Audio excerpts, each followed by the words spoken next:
อีกฟังก์ชันหนึ่งที่สวิตลียี่บายลุยเจียเขาให้มาที่น่าสนใจนะครับก็คือการทดสอบสายแลนกรณีที่คุณรู้สึกว่าอินเทอร์เน็ตไม่ค่อยเสถียรนะครับอย่างเช่นพอร์ต5ของผมเนี่ยมีทราฟฟิกวิ่งไม่สม่ำเสมอรู้สึกว่าสะดุดบ้างอะไรบ้างนะครับเราสามารถที่จะให้ตัวสวิตช์เขาทดสอบคุณภาพสายแลนให้เราได้นะครับปกติแล้วคุณภาพสายแลนเนี่ยก็จะขึ้นอยู่กับระยะทางรวมถึงยี่ห้อด้วยนะครับเราสามารถใช้สวิตช์ตัวนี้เช็คได้ในการทดสอบคุณภาพสายแลนหรือการเชื่อมต่อของแต่ละอุปกรณ์นะครับคุณสามารถเข้ามาที่พอร์ตเบอร์ที่คุณต้องการทดสอบนะครับสังเกตดูเบอร์5มันจะมีกระพริบนะครับคุณสามารถเข้ามาที่ด้านล่างนี้ก็ได้นะครับเช่นเดียวกันหรือคุณจะเข้ามาตรงข้างบนนี้ก็ได้เหมือนกันนะครับหลังจากนั้นก็สังเกตดูทราฟฟิกวิ่งไม่นิ่งครับขึ้นลงแบบเนี้ยผมไม่แน่ใจว่ามันปกติดีหรือเปล่านะครับรวมทั้งอุปกรณ์รู้สึกว่ามันหลุดไม่ค่อยสมูทเท่าไหร่ผมก็เข้ามาที่ตรงนี้ด้านล่างนะครับมาทดสอบสายเคเบิลนะครับปล่อยให้เขาทำงานอัตโนมัติไปเราปล่อยให้ตัวสวิตช์พยายามคุยกับอุปกรณ์แล้วก็วัดผลออกมานะครับ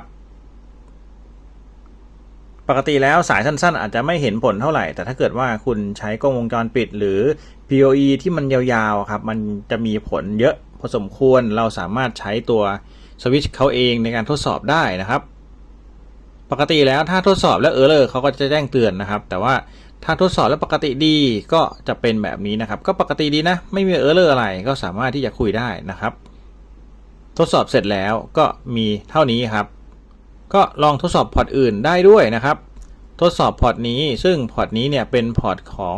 เครื่องบันทึก NVR นะครับสามารถทดสอบแล้วก็วัดผลได้นะครับ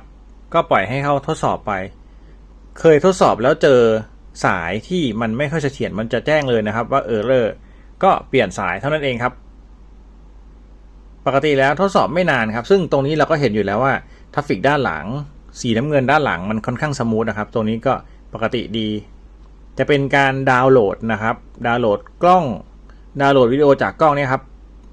คุณภาพแวดล้อมหรือคุณภาพสายก็อาจจะไม่เสถียรนะครับเขาจะแจ้งขึ้นมาแบบนี้ซึ่งตัวนี้ก็ไม่เป็นไรครับ